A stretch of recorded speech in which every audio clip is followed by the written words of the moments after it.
Ilang bahagi naman po ng Mindanao ang nalubog sa baha dahil sa ulang dulot ng hanging habagat.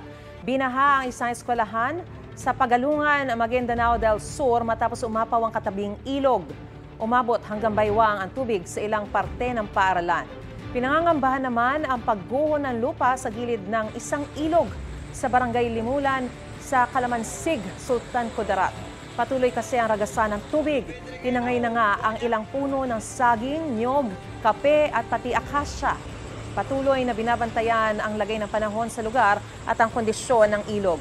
Nasira naman ang bubong at dingding ng isang bahay sa Barangay Balulang sa Cagayan de Oro City matapos mabagsakan ng malaking bato sa gitna ng malakas na ulan noong Sabado.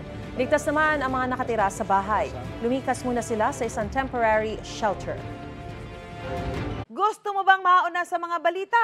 Mag-subscribe na sa GMA Integrated News sa YouTube at tumutok sa unang balita.